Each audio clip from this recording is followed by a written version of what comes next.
corazón donde nacen los impulsos eléctricos. Esto tiene que ver con que el automatismo de las células P que están ubicadas en el nódulo sinusal tiene un automatismo más elevado, ¿sí? Y este automatismo más elevado, que depende de la pendiente despolarización del potencial de acción, que eso lo habrán visto en su momento en fisiología, esa pendiente es un poco más elevada y por lo tanto tiene una frecuencia cardíaca más alta. Y esto también está influenciado por la inervación catecolaminérgica que tiene el nódulo sinusal y por lo tanto cualquier variable puede elevar la frecuencia cardíaca porque es el tejido más susceptible a las catecolaminas. De este nódulo sinusal se dice que hay 3 haces internodales. Esta es una teoría clásica anatómica, pero cuando uno investiga un poco más a fondo, estos haces internodales en realidad no son haces en sí mismos, no son fibras de conexión como uno puede observar aquí, sino que son zonas de conducción preferencial. ¿Qué significa esto? Es la zona del corazón por donde va el impulso eléctrico sin que esto implique que sean haces o fibras específicas como la rama derecha o la rama izquierda que conocen. Hay un tercer haz que es el haz de Bachmann, que este haz está bien identificado anatómicamente y eléctricamente y tiene muchísima relevancia clínica y es la que conecta la aurícula derecha con la aurícula izquierda. Esto, si alguno se dedica a la electrofisiología, van a ver que este haz de Bachmann tiene que ver mucho con la fibrilación auricular, tiene implicancias en los procedimientos de ablación de fibrilación auricular y hay muchas cosas relacionadas con el haz de Bachmann que lo torna una estructura bastante interesante. El impulso viaja a través de toda la aurícula como un impulso masivo y llega al nodo aurículo ventricular. Y en el nodo aurículo ventricular, que es una zona compacta, el impulso eléctrico desciende por lo que sería el tronco de las de Higgs. ¿Ustedes ven el mouse o no lo ven? Perdón. Vemos, ¿eh? Sí se ve, pero si lo puede cambiar por el puntero. Vamos con algo más. No, esto no. Vamos a poner otra cosa. El puntero lo hace. Ahí lo tengo. Esta Está es perfecto. la parte compacta del nodo AB. Una vez que llega el impulso acá, el impulso baja y acá las fibras empiezan a ser fibras sódicas. ¿Qué son fibras sódicas? Van a recordar el potencial de acción que es, una vez que llega el impulso a las células, se genera un potencial de acción sódico muy rápido, lo que significa que cuando entra el impulso eléctrico acá, el impulso desde que discurre de esta zona hasta que discurre a la punta del ventrículo pasan alrededor de 60 a 70 milisegundos. Esto es muy, muy rápido, ¿de acuerdo? Esto también tiene implicancias que sean fibras sódicas. Este es el tronco de las de His. El tronco de las de His, vamos a pasar a la siguiente imagen, se divide en la rama derecha y las subsecuentes redes de Purkinje, y en la rama izquierda con la hemirrama posterior y la hemirrama anterior indivisadas. A veces habla de que hay un haz internodal medio entre la rama anterior y la rama posterior. Está descrito, está anatómicamente estudiado y tiene también implicancias eléctricas en excepcionales casos. Pero sepan que ahí puede haber un haz internodal medio. ¿Qué pasa con las estructuras y los automatismos? Como decíamos, el nódulo sinusal maneja frecuencias cardíacas entre 60 y 100, dependiendo del estado catecolaminérgico y la edad del paciente. Si tenemos un recién nacido que está a 130, eso es normal. Después las células auriculares son marcapasos subsidiarios que tienen frecuencias más bajas y a partir de ahí, cada vez que uno desciende por todo el sistema de conducción, la frecuencia cardíaca, o sea, el marcapaso subsidiario, por decirlo de alguna manera, o sea, las células que tienen capacidad de generar un impulso eléctrico propio, manejan frecuencias más bajas. ¿Qué significa? Que si uno corta el nodo sinusal a este nivel, puede salir un ritmo auricular bajo a 50 latidos por minuto. Si corta la aurícula y deja el nodo, puede salir un ritmo a 45 o 50 por minuto. Si hay un bloqueo de completo y el nodo no participa de esto, el ritmo nodal o el ritmo isiano va a estar en una frecuencia de 40 a 45 y si uno empieza a cortar más abajo, las frecuencias van bajando. Esto también tiene importancia porque cuando uno tiene un paciente bloqueado de completo y tiene una frecuencia cardíaca a 30 latidos por minuto, uno inmediatamente debe pensar que es poco probable que sea un escape nodal o un escape isiano y lo más probable es que sea un escape más bajo. ¿De acuerdo? Y si tiene frecuencias más bajas, uno ya va a observar que son QRS mucho más anchos y que las frecuencias bajas son porque agotaron todos los marcapasos subsidiarios y lo único que queda haciendo la tira del corazón son el automatismo de la red de Purkinje. Eso, cuando agarra un electrocardiograma en bloqueo AB, pueden mirarlo y pueden analizar la morfología del escape para saber si el escape está saliendo de la rama derecha, de la rama izquierda, de mi rama anterior, mi rama posterior. ¿Sí? Eso es importante conocerlo. Cuando uno analiza el electrocardiograma, hay una secuencia de mediciones de cosas que uno tiene que hacer. El electrocardiograma, al igual que todos los estudios, se basa en mediciones. Si uno realiza las mediciones y uno toma parámetros fijos y son correctos, el electrocardiograma es normal. Si uno realiza una medición y esta medición da un parámetro incorrecto, uno tiene que encontrar una explicación para eso. Y si uno sigue esta forma metódica de analizar el electrocardiograma, lo que van a... Perdón, siguen viendo pantalla completa, ¿no? Sí. Ok. Lo que ustedes van a Sí, tener está que explicar... muteado, pero se ve pantalla completa, sí. Ok. Cuando analicen, decía esto, si ustedes, por ejemplo, la onda P normalmente mide menos de 0,11 o 110 milisegundos. Si una P mide más de 110 milisegundos, usted tiene que decir por qué mide más de 110 milisegundos. Eso es patológico.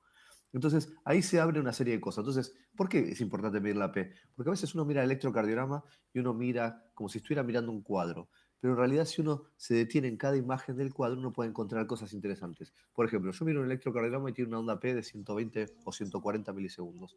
Es muy grande. Bueno, ¿qué pienso? Y esta P es mitral.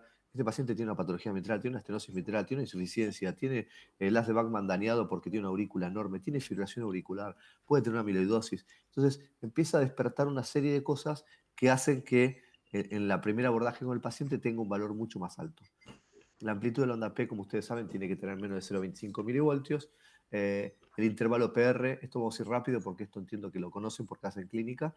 El intervalo PR, las diferencias en el intervalo son entre 120 y 200 milisegundos. El QRS tiene que durar menos de 110 milisegundos. El eje entre menos 30 y 100 grados es normal. Y después el intervalo QT, esta es la fórmula de Bassett, ¿sí? La fórmula de Bassett mide el intervalo QT para corregirlo por la frecuencia cardíaca. Esto es intervalo QT medido sobre el intervalo, la raíz cuadrada del RR. ¿De acuerdo?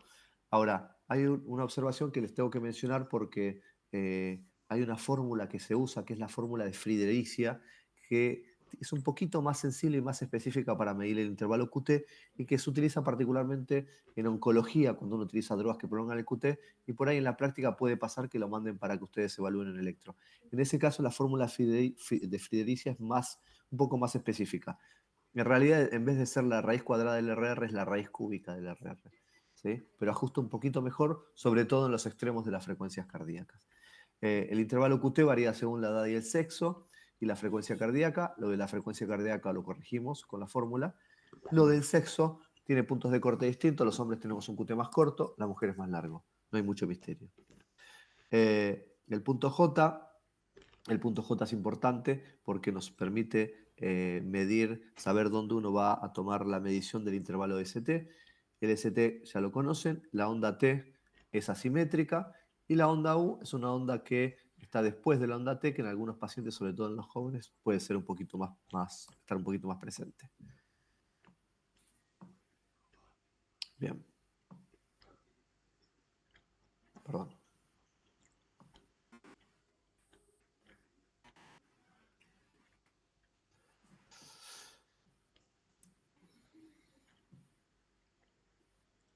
No sé por qué no me deja cambiar la pantalla.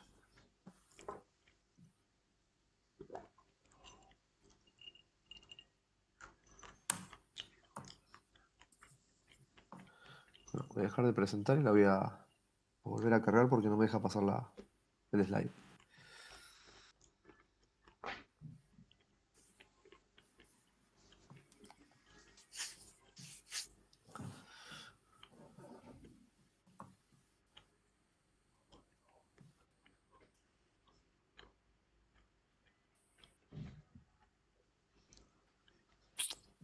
Ay, Dios.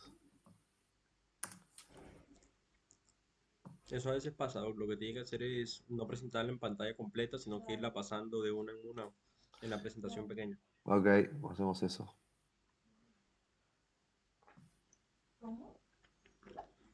Que es una falla de esto, ¿no? Porque... ahí vamos. Ahora me lo abre siempre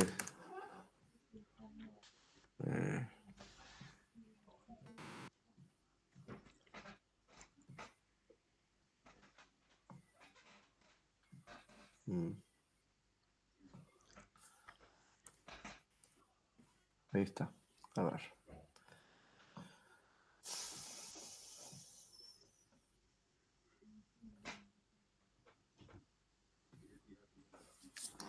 Lo dejamos así, listo. Eh,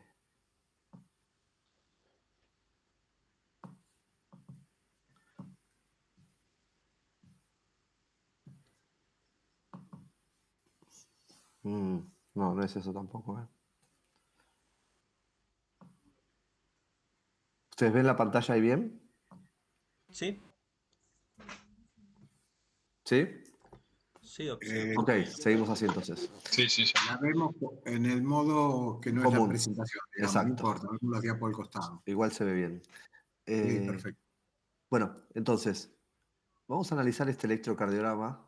¿Sí? Entonces, cuando uno se enfrenta a un electrocardiograma, lo primero que uno cuando ve esto dice, el QRS es ancho, no me gusta el ST, ¿qué pasa con la onda T? Entonces, uno ahí se empieza a desviar por lo que capta más la atención.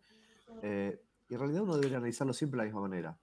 Intentar encontrar la onda P, intentar encontrar el ritmo, medir la frecuencia cardíaca, medir el PR, medir el QRS, medir el intervalo QT. Y ahí se terminó. Si uno hace eso metódicamente, uno se va a tropezar con electrocardiogramas sumamente extraños y va a tener más posibilidades de arrimar al diagnóstico. Por ejemplo, en este electrocardiograma, uno debería decir, vamos a buscar la onda P. Entonces uno dice, bueno, la onda P la verdad es que no se ve claramente. Por ahí acá en B3 aparecen unas ondas en esta zona, pero la verdad es que no parece estar visible. Bueno, por ahí no tiene onda P, por ahí es un paro sinusal, no lo sé. Sigamos. PR no podemos medir. El QRS. El QRS tiene una duración, ¿sí? Casi de 180 milisegundos. QRS muy, muy largo. Bien. Si un QRS mide más de 180 milisegundos es porque tiene un bloqueo de rama. Bloqueo de rama derecha, bloqueo de rama izquierda, trastorno parietal. Miramos la morfología, es un bloqueo de rama izquierda. Eso después lo vamos a ver bien. Bien, seguimos mirando. El ST.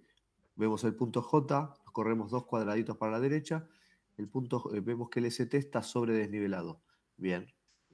Podemos pensar en isquemia, en trastornos metabólicos, en lo que fuere. Bien, eso ya tenemos 2 datos positivos patológicos del electro o 3. Vemos el intervalo QT, es decir, el intervalo QT no lo mide nadie. Perfecto. Si lo empiezan a medir, se van a encontrar con muchas más patologías de las que creen. Si fijan el intervalo QT acá, tiene 1, un cuadrado grande, 2, 3 cuadrados. Eso es más o menos 630 milisegundos, 640 milisegundos. Es un QT enorme. Entonces, si uno mira este electrocardiograma y piensa, a uno se le puede quemar la tostadora un día, a los 6 meses te puede quemar el microondas, al año la heladera, pero nunca se te quema el microondas, la heladera y el auto. Entonces, cuando pasa eso, en general suelen ser trastornos metabólicos. Este paciente tenía una hipocalcemia severísima. Entonces, cuando uno ve estas cosas, decir, bueno, si uno mira hipocalcemia, dice, bueno, uno puede explicar de esa manera por qué este paciente tiene el nódulo sinusal detenido, tiene un QRS ensanchado y tiene un QT largo y tiene alteración del ST. Entonces, de esa manera, si uno analiza metódicamente el electrocardiograma, puede tener más información. Si uno se va derecho y dice, no veo onda P, tengo un QRS ancho y tengo supra LST, es un FA. El paciente está en FA y tiene un bloqueo de rama izquierda y encima tiene un infarto. Error, no tiene nada de eso. Si uno sigue los pasos, puede encontrarse con esos detalles. Después vamos a ver más electrocardiogramas. Esto no me voy a pasar. Bien. Características de la onda P. El eje de la onda P está entre 0 y 70 grados. La duración es entre 80 y 110 milisegundos. Y cuando dice el eje de la onda P está entre 0 y 75. Tengo que calcular el eje de la onda P. El eje de la onda P se puede calcular, no lo calcula nadie y no tiene ningún valor calcularlo. Si uno analiza la morfología, uno puede inferir si el eje es normal y si el eje es normal, de tal manera puede decir que el ritmo es sinusal. Entonces, ¿cómo es la morfología de la onda P si la aurícula se está despolarizando desde el nodo sinusal o no? El nodo sinusal dijimos que sale de la región superolateral anterior de la aurícula derecha. Entonces, si va de arriba hacia abajo y de derecha a izquierda, va a ser positivo en la cara inferior, ¿sí?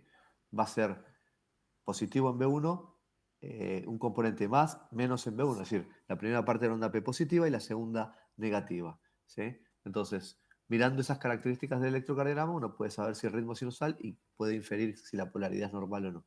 En general suele ser negativa en ABR y particularmente D3. Cuando uno analiza la onda P en D3 y se pone un poco a revisar todos los electros mañana de los centros de ustedes, se van a encontrar que las ondas P a veces pueden ser negativas, sobre todo tener el primer componente negativo en la cara inferior. Eso algunas veces se dice que tiene variabilidades respiratorias, pero en realidad la onda P negativa en D3 no significa que el ritmo sea auricular bajo. A veces tiene que ver más con la posición del corazón. Cuando vean la onda P, analicen también si hay melladuras. Las P que tienen mucha duración y tienen melladuras suelen ser P de pacientes con dilataciones importantes de la aurícula izquierda.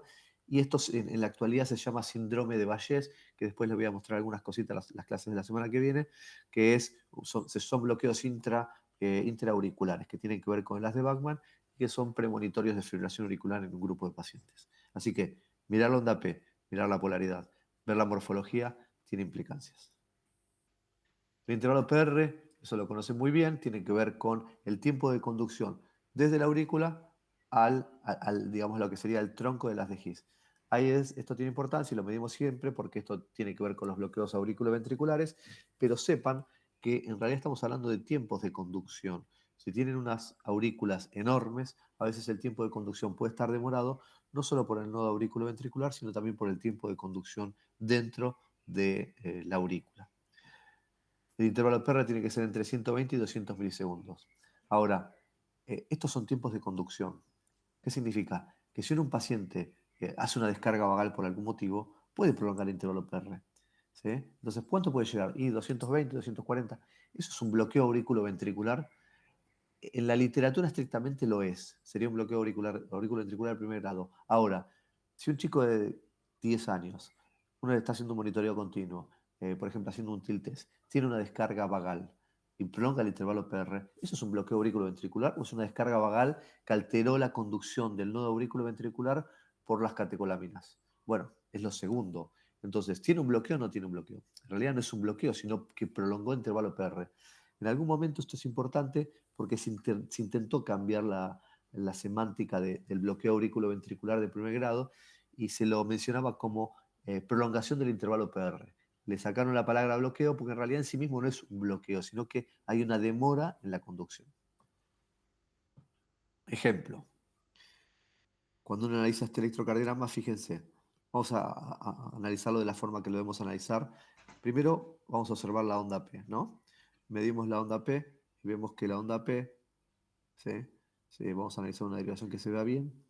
Vamos a agarrar, por ejemplo, esta derivación ABL. La onda P de este paciente, ¿sí? Tiene una duración de 3 o 4 cuadraditos, ¿no? Vamos a agrandarlo. Ahí se ve un poquito mejor. Eso. ¿Sí? Acá vemos que empieza acá y termina casi en el cuadradito grande. O sea, son 4 cuadraditos chiquitos, son 160 milisegundos. Está prolongada esta onda P. Perfecto. Tiene una mayor duración. Bien. La polaridad de onda P, vamos a verla. Es negativa en ABR, es positiva en D2, es positiva en ABF. Fíjense, D3. ¿Ven que a veces puede tener un componente negativo? Esto no significa que el ritmo no sea sinusal, es un ritmo sinusal. ¿Qué pasa en B1? La onda P sinusal en B1 tiene un primer componente positivo, porque B1 está mirando las cavidades derechas, ¿sí? Entonces ve la despolarización que baja desde la aurícula derecha, se inscribe de manera positiva, y cuando se empieza a ir hacia la aurícula izquierda, la despolarización, B1 que está del lado derecho, ve cómo el vector se está alejando, cómo la despolarización se está alejando. Por eso el primer componente de B1 es positivo y el segundo es negativo. Esto es completamente normal. Si uno sigue analizando el electrocardiograma, uno analiza el intervalo PR, que es básicamente 160 milisegundos. ¿Sí? Vamos a analizar el eje, que eso más adelante lo vemos. Luego analizar el eje, la duración del QRS es normal. Vamos a ver el intervalo QT, que es 400 milisegundos. Y vamos a ver el ST, la onda LST y la onda T, que son normales. ¿Sí? Esa es la forma de ver un electrocardiograma y de analizarlo, y siempre de la misma manera. ¿De acuerdo? Este es otro electrocardiograma también que podemos ver en este caso. Fíjense como antes veíamos en D3 que había un componente negativo de la onda P y seguía siendo sinusal. Y fíjense que aquí la P es positiva y aún así este paciente sigue teniendo un ritmo sinusal. Ahora bien, ritmo sinusal, morfología de la onda P, polaridad de la onda P para determinar el eje, duración del QRS, intervalo ST, onda T. Así es como se analiza, intervalo QT. Si vemos este electrocardiograma, decimos, es todo normal. Bueno, no. ¿Por qué? Porque no es normal tener las T negativas de B1 a B3. ¿Sí? Excepto que sean pacientes menos de 14 años. Si son pacientes adultos, no tienen por qué tener negativas. Si uno analiza el electrocardiograma y analiza no solo la duración, sino las morfologías del trazado, uno también puede encontrar patologías que por ahí otros colegas no sospechan. Otro electrocardiograma. Les diría si lo quieren analizar a alguien de ustedes, no sé si les gusta la idea o quieren que lo siga diciendo yo. Podemos hacerlo, sí, claro. Vamos. ¿Qué vemos primero? La onda P. Tiene un ritmo sinusal. Bien. La P es positiva en D1, en D2. D3 también en este caso es positiva, Sí. es negativa o más menos en B1, porque tiene un componente positivo chiquito, pero lo tiene. B1 no vemos acá, ¿eh? Perdón, Esta es B1. ABR, no, por ahí no se ve bien. Me fui para el costado, perdón. Sí. ABR, sí, ABR es Ahí te lo agrandé negativo, un poquito digamos, más. es un componente más negativo, perdón. Ahí está. Bien. Es inusual porque es positiva en la cara inferior, negativa en ABR. Sí. Está muy bien. Fíjense que a veces ABL también, al igual que D3, a veces ABL es traicionero y también puede ser un poco negativo. Eso no significa nada. Bien. Después de la onda P, ¿qué analizamos? El intervalo PR. Bien. ¿Cómo es el intervalo PR? Corto. Muy cortito. Tiene 8, 12, prácticamente 12 y 12. después empieza la onda que parece de un Wolf, ¿no? Perfecto. Tiene 12 milisegundos. Entonces, cuando uno ve un intervalo PR que es corto, inmediatamente tiene que decir por qué es corto. ¿Sí? ¿Cuáles son las causas de intervalo PR corto? Que tenga un intervalo PR corto porque es un joven o una persona con buena conducción, o que tenga un Wolf. ¿Sí? Ya ahí a uno se le prende una alarma. Seguimos. QRS. 4, 8, 0, 10 parece que tuviese. Creo que Sí, no ¿no? llega a 0,12. Acá por ahí tiene Ahí, 2. por ahí está en Sí, 0,12, ¿no? Un 0,10, poquito más. 0,12 coincido. Es un poco más largo de lo normal.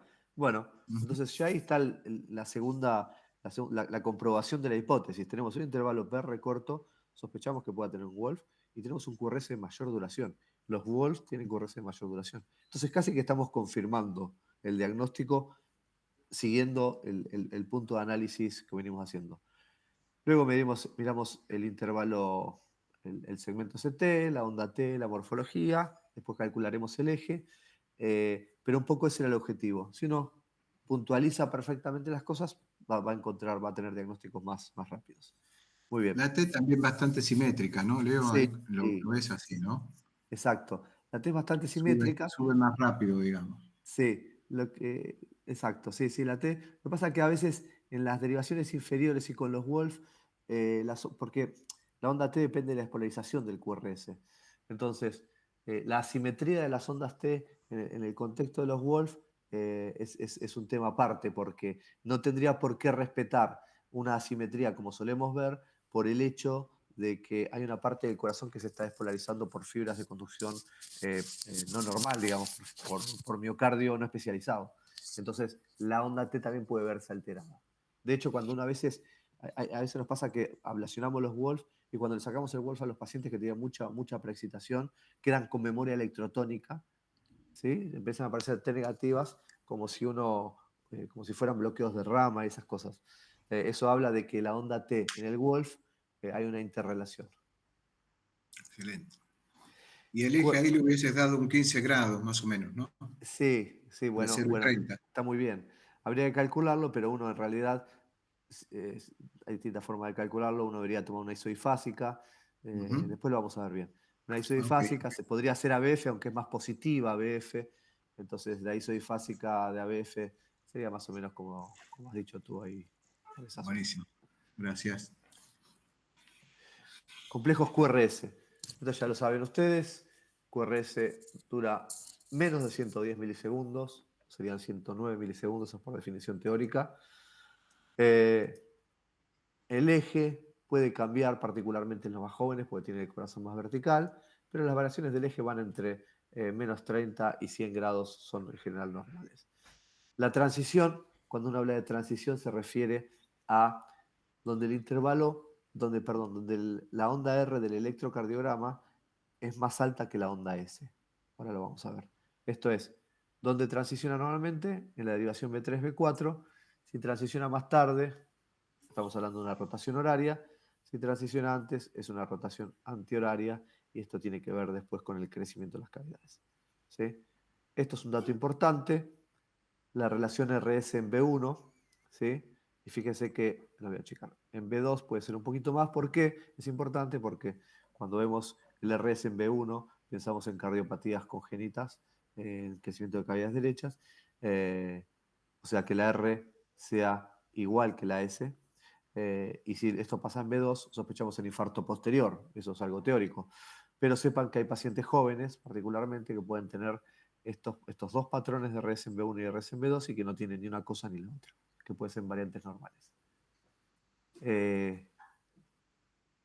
Con respecto al complejo QRS, voy a checar esta imagen, ahí está. Las ondas R en las derivaciones B1 y B2 evalúan el ventrículo derecho y el septum, eso tiene que ver con una topología. B1 está ubicado en el cuarto espacio intercostal del lado derecho del esternón. Si uno es B1 y pudiera atravesar el tórax del paciente, básicamente ahí atrás está el ventrículo derecho. Cuando uno analiza la derivación B2, es lo mismo, es un vector local que está analizando. Si uno pudiera ir atrás de donde está puesto el electrodo de B2, vería el ventrículo izquierdo, la parte septal del ventrículo izquierdo. Entonces, cuando uno dice B1, dice ventrículo derecho. Cuando uno dice B2, es ventrículo izquierdo, pero es la parte septal del ventrículo izquierdo. Por eso, esto tiene importancia cuando uno dice, ¿por qué lo que pasa entre B1 y B2 tiene que ver con el septum y con el BD? Por eso mismo. ¿Sí? Es importante que lo piensen, que los electrodos del electrocardiograma de las precordiales analizan las características vectoriales de ese sector, a diferencia de los miembros que son análisis espaciales. ¿Sí? Las ondas R de B3 a B6 analizan más que nada el ventrículo izquierdo porque están ubicadas en la punta del corazón, y sepan que la morfología R pequeña, S profunda y R prima pequeña, que esto es muy común de ver en los electrocardiogramas, tiene que ver con dos cosas.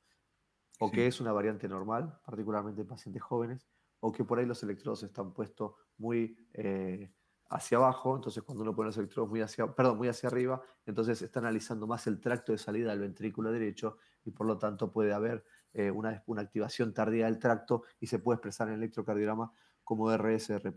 Si tienen esto, lo que hacen es bajan las derivaciones y borran la R'. Bien, Sí. electrocardiograma. Sí. La transición del electrocardiograma. Este electro tiene que ver básicamente para mostrarles eso. Decíamos que la transición en general son solo B3 y B4. Cuando uno analiza la transición, estamos hablando de que la R sea igual o mayor que la S.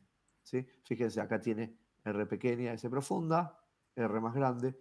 Y acá vemos que la transición está entre B3 y B4. ¿Sí? Eso tiene que ver también con las fuerzas vectoriales, y en los pacientes donde esta transición es más tardía o puede ser rotaciones del corazón por crecimiento de cavidades, o a veces lo que se le diría transición tardía de las precordiales, a veces también en secuelas de la cara anterior del corazón también pueden tener transición tardía. Bien, onda Q. Con respecto a la onda Q, avísenme cuando está por cortar. Si Perdón, para ponernos de acuerdo, Fernán, si se nos corta, nos pasás otro link, ¿verdad? O entramos al mismo. ¿Podemos entrar al mismo? Yo genero otro link inmediatamente y se los mando. Excelente. Genial. Bueno, la onda Q puede ser normal, esto es importante, en las derivaciones laterales, de una BL, B5, B6. ¿Qué es una Q normal? Que tenga onda Q, eso puede pasar, pero tiene que ser menos de 30 milisegundos, ¿sí? Y tiene que ser menos del 25% de la onda R. Excepto en D3, donde en D3, al igual que la onda P puede ser negativa, en D3 es muy común observar ondas Q, y eso tiene que ver con el ascenso y el descenso del diafragma, ¿sí? La famosa hacer una D3 inspirada que te ha dicho algún colega, es porque cuando uno inspira, lo que hace es desciende el diafragma y hace que la onda Q que uno presentaba en en una situación estándar, desaparezca, ¿sí? Entonces, las ondas con la cara lateral pueden ser normales siempre y cuando cumplan los criterios de normalidad, que es menos de 30 milisegundos y menos del 25%. Y la QEN de 3 también puede presentarse, no significa infarto. Recuerden que para tener infarto tienen que tener ondas QEN dos caras, ¿sí? En dos derivaciones contiguas, o de la misma cara, mejor dicho. Así que eso también ténganlo presente. Esto lo tengo que expandir porque si no, no. Bien. Este electro está bonito. Vamos a, para no alargar mucho, les voy a mostrar qué es lo que me interesa que vean de este electrocardiograma. La transición P3, ¿sí? Más R que S. Observemos la cara inferior. Tiene una Q de 2, de 3 y ABF, estamos de acuerdo. Bien. Sí. Uno acá mira este electrocardiograma y dice, bueno, el primer diagnóstico es un infarto, estamos de acuerdo también con eso. Ahora, si uno se tira de cabeza y no hace el protocolo de análisis electrocardiográfico debería hacer, uno se come este caso como si fuera una secuela inferior y en realidad es un wall posterior. ¿Sí? Claro. Este es un falso, no es común de ver, pero hay walls posterior que pueden dar una falsa secuela. Este paciente fue derivado por una secuela, estaba ahí, le iban a estudiar y cuando analizamos el electrocardiograma vimos que el intervalo PR, fíjense en la derivación de El 3. PR es muy cortito y tiene como una delta Sí, hacia la Q, digamos, como si diera vuelta exactamente. al electro y ves la delta, digamos, ¿no? Exactamente. Fíjense acá en ABL, la onda P que dura muy poquito, es una P súper corta y ya empieza el QRS. ¿Sí? Como la onda delta está montada sobre la onda P. Esto, en realidad, si uno se focaliza en el QRS y en la Q, que es lo primero que uno cuando ve este electrocardiograma abre los ojos y tengo un infarto, si uno no analiza bien el electro, es probable que no llegue al diagnóstico. Bien. Fíjense de 3 cómo puede presentar ondas Q. ¿Sí? Eso no significa, perdón, sí, de 3. Puede presentar ondas Q, eso no significa patología. Fíjense cómo esta onda Q que presenta acá, cuando se lo hace inspirar al paciente, la onda Q desaparece. Si hay alguna sospecha o alguien lo quiere hacer para divertirse, puede hacerlo. De todas maneras, si uno vuelve al análisis electrocardiográfico basal, la Q mide menos del 25% de la R de la derivación esta y mide menos de 30 milisegundos, por lo tanto no era patológica y aparte esta onda Q está solo en D3. Fíjense que no está ni en D2 ni ABF. ABF tiene algo mínimo ahí, pero no es relevante. Bien. Este caso es interesante. Fíjense que tiene ondas Q en toda la cara lateral. ¿Sí? Tiene ondas Q en D2, ¿sí? En D3 y en ABF. Pero fíjense que las ondas Q son de muy bajo voltaje y son de muy poca duración. Este paciente no tenía absolutamente nada. ¿Sí? Y un dato importante con respecto a D2. La especificidad de la onda Q en D2 para diagnóstico de infarto inferior es casi cercana al 100%.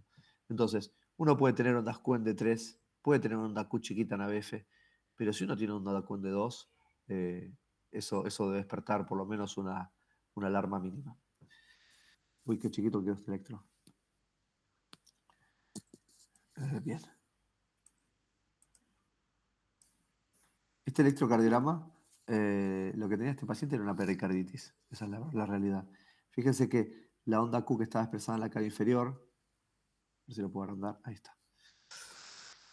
Fíjense que la onda Q que este paciente presentaba en la cara inferior era una Q que no parecía muy patológica, ¿sí? Pero era llamativa porque estaba bien presente en todas las derivaciones inferiores. Ahora, si uno analiza esta onda Q y mira el intervalo, el segmento PR no es el intervalo, sino el segmento, es desde que termina la onda P hasta que empieza el QRS. Fíjense que tiene un infradesnivel. ¿Ven? Sí. Y este infradesnivel es un electro muy raro, pero este infradesnivel arrastra el primer componente, los primeros vectores del QRS y genera este falso pseudoinfarto, por decirlo de alguna manera. Pero este es de una pericarditis, ¿no? Por el Sí, infra del PR. Y lo otro es el microvoltaje, ¿no? Leo, lo ves sí, como perfecto. chiquito todo también, ¿no? Tiene microvoltaje y si prestas atención, Daniel, ¿no? Daniel es tu nombre. Darío Darío, Cuevas. perdón. Perfecto, Darío. Y si prestas atención también el ST, tiene un ST que es sutilmente patológico, pero es un ST no convexo, sino que cóncavo. Sí, No están exacto. todas las precordiales en una pericarditis.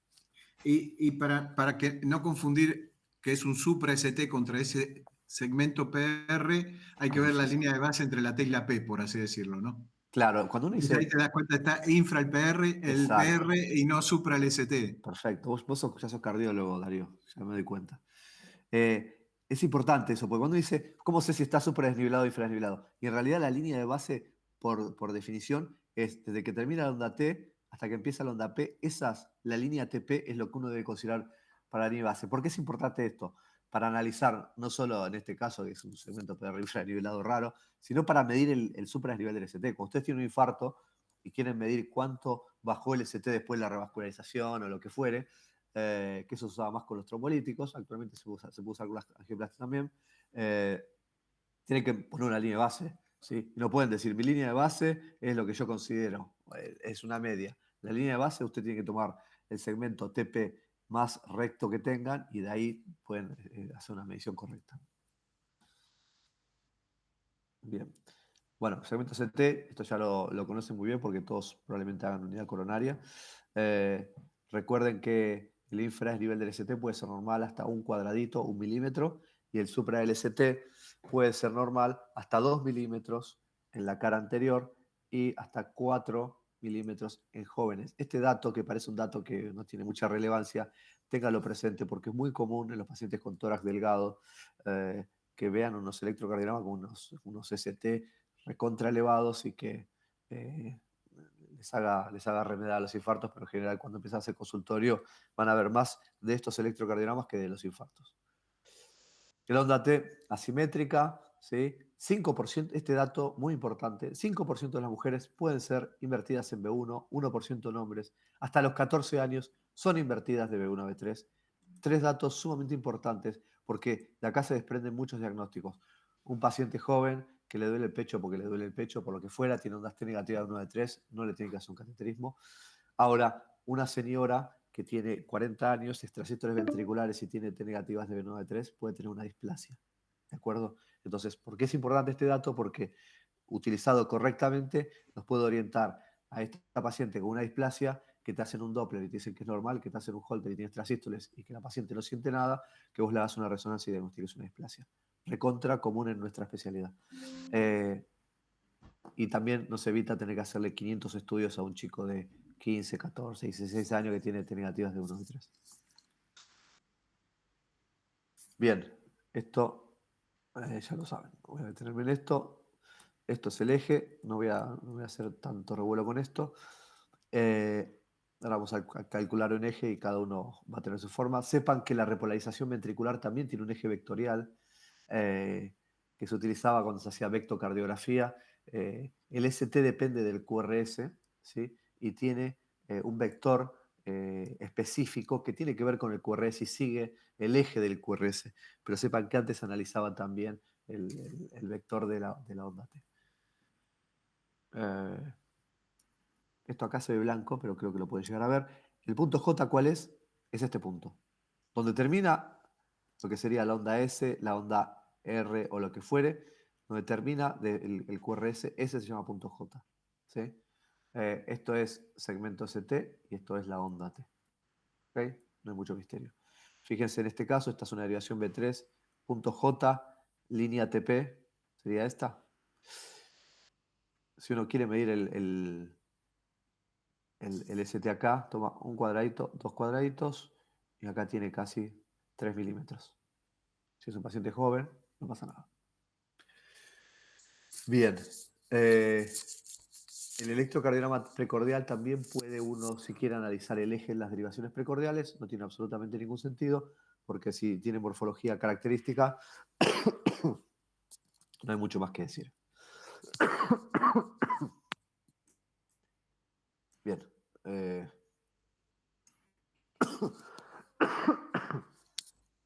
Perdón. Bien. Cuando uno analiza el eje, ¿ustedes cómo calculan el eje en general?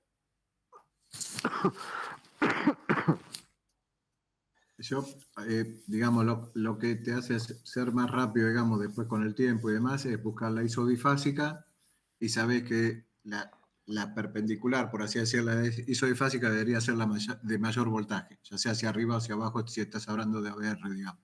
Perfecto. Entonces, D1 es ABF, D2 es ABL y D3 es ABR, digamos. La Exactamente. sigla FLOR, Flor y las F1, L2, R3. Exactamente. ¿No? Para buscar la isodifásica y de ahí buscar enfrente la perpendicular más alta, digamos, ¿no? Ya sea de mayor amplitud, De ya mayor sea para amplitud. arriba o para abajo. Es eso mismo. ¿Sí? Es la forma más rápida, buscar una isodifásica. La otra forma es mirar D1 y ABF. ¿Sí? Si D1, en realidad el eje es la suma vectorial, la resultante vectorial entre el componente R menos el componente S. Entonces, si uno mira D1, uno debería decir que D1 es positivo, la resultante, porque acá tiene, no sé, 7 cuadraditos para arriba y 2 para abajo. Es 5. 7 menos 5 es 2. Entonces uno debería decir, esto es positivo.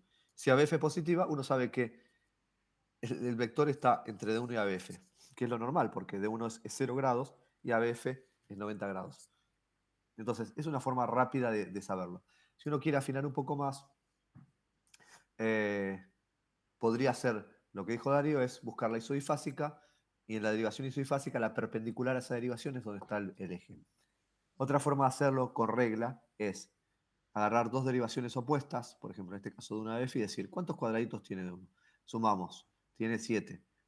Menos 2, 5. Entonces, agarra de uno y uno. Y con una regla pone 1, 2, 3, 4, 5. Marca un punto.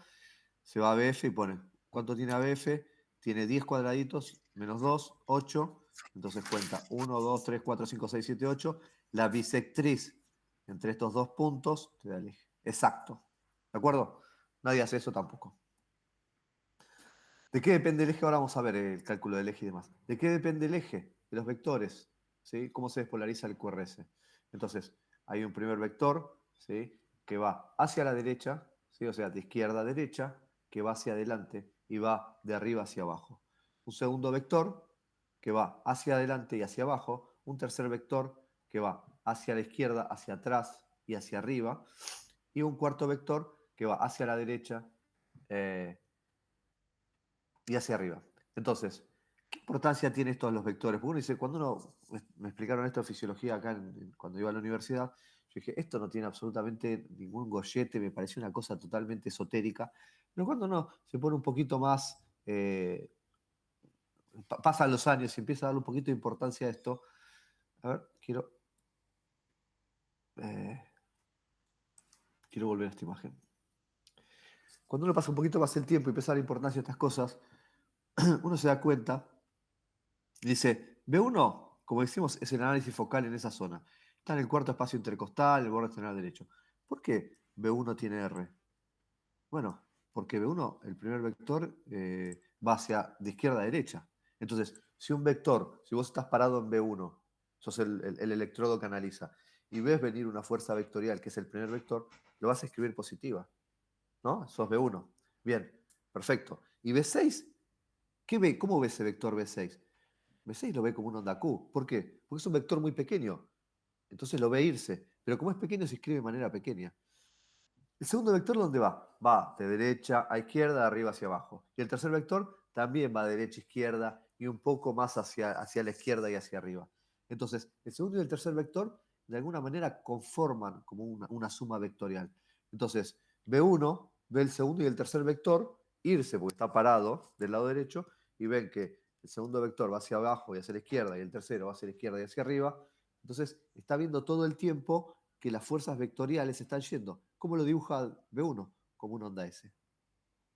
¿Sí? ¿Y por qué a veces puede aparecer una R' en B1? Y bueno, porque el cuarto vector depende de la posición del corazón, pero el cuarto vector también va un poquito hacia la derecha. Entonces, si el cuarto vector va un poquito hacia la derecha, uno puede escribir una onda R en B1. R' chiquita, que lo ves en Exacto. los muchachitos jóvenes y flacos altos, Se digamos, pueden ¿no? ver Que eso, tienen un poquito exactamente. más. Ujú. Y en B6, este cuarto vector, fíjense acá, que acá por ahí no se expresa mucho, pero B6, el cuarto vector lo dibuja como una S. Entonces, cuando uno mira esto, dice, bueno, la verdad es que tiene una super lógica.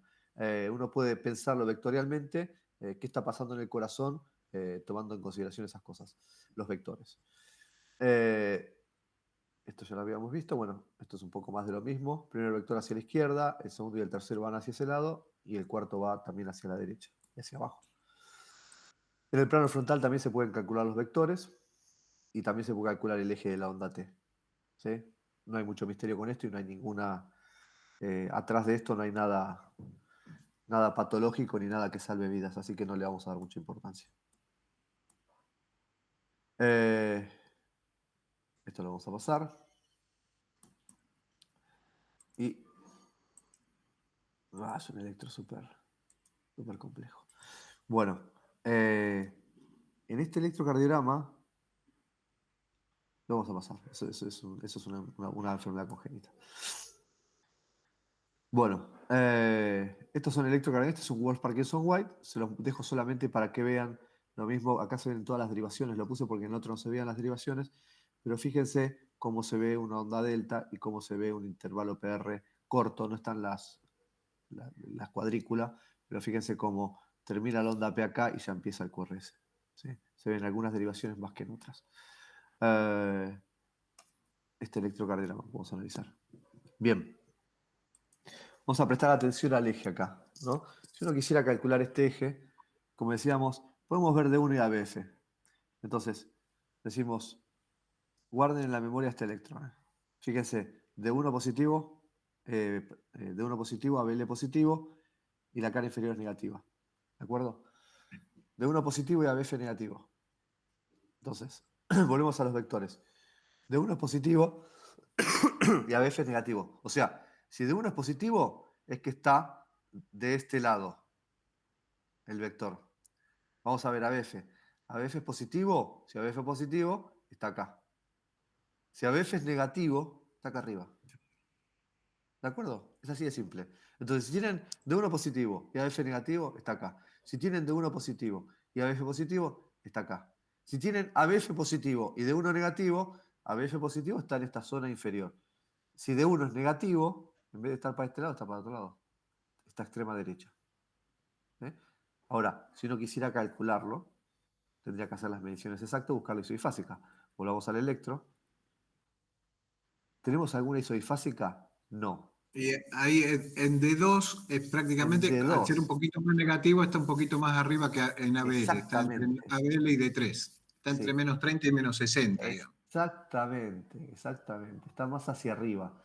Más cerca de menos 45, pongámosle, por ser un poco Ahí, arbitrario sin ponele, usarlo, sí. sin medir. Bien, perfecto. El eje está a menos 45, eso es un criterio de bloqueo anterior izquierdo. Este paciente tiene un bloqueo anterior izquierdo. Después lo vamos a ver en la semana que viene, los criterios de bloqueo y demás. Pero este es un eje desviado hacia la izquierda. Mirando D1 y ABF, ya lo pueden más o menos darse cuenta que está hacia arriba. Si miran D2, es como que terminamos de resolverlo. Otra cosa de este electro es la transición del QRS.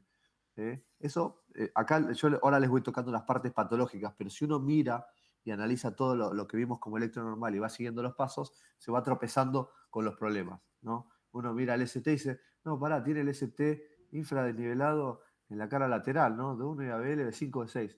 Sí, bien. Tiene mi bloqueo anterior. Bueno, tiene mala progresión de R de B1 a B4. Bueno, puede tener un infarto anterior, tener sobrecarga de presión o ser un hipertenso. Entonces, el electro va encuadrando todas las cosas. Eso es importante que lo tengan presente. Impresionante. La palabra es la que usaste vos. Cada vez que vemos este electrocardiograma decimos impresionante. Y es más impresionante aún la historia de esta paciente, porque es una historia que 20 años después sigue siendo tremenda. Tenemos con este caso vamos a publicar 3 trabajos, así que es tremendo. Este es el electro de la paciente cuando apenas la conocimos. Fíjense que la onda P, hay un electro de esta paciente de la onda P, es más grande que el QRS, que fue uno de los primeros electros, no lo tengo acá ahora. Pero fíjense que en este caso tiene más P que QRS. Este paciente fue diagnosticado hace 20 años de una miocardiopatía hipertrófica que comenzó como una hipertrófica auricular, con aurículas enormes. Después la evolución natural de la paciente es tremenda. La paciente ahora está con un resincronizador, con una estimulación de la rama izquierda, con un desfibrilador en plan de trasplante, pero y es una paciente de hospital público, perdón, que nunca pudo acceder a un test genético y en la actualidad le pudimos hacer un test genético en el Hospital Fernández, que tiene una Ramos Mejía, no me acuerdo, y tiene una PRKG2, una anomalía parecida al Fabry, a la hipertrófica. Así que nada, les muestro este electro para que vean cuando uno piensa qué cosas malas hay en este electrocardiograma, y es lo magnífico de la onda P, cómo la P crece para arriba, crece en duración, crece en voltaje. Y también analizar vectorialmente también tiene implicancias. Fíjense cómo la transición del QRS está en B2. Esta paciente tiene un septum enorme. Entonces, la transición, por supuesto, tiene el eje rotado hacia la izquierda. Sí, en este caso, hacia la izquierda. Hacia la izquierda. Pero como tiene una hipertrofia septal importante, es que tiene mucha R y como la transición del electrocardiograma es mucho más temprana. Nada, caso lindo para mostrarles. Este electrocardiograma comparado con el anterior apesta. Pero bueno, vamos a mirarlo. De hecho, no recuerdo por qué está este electro acá. Soy sincero.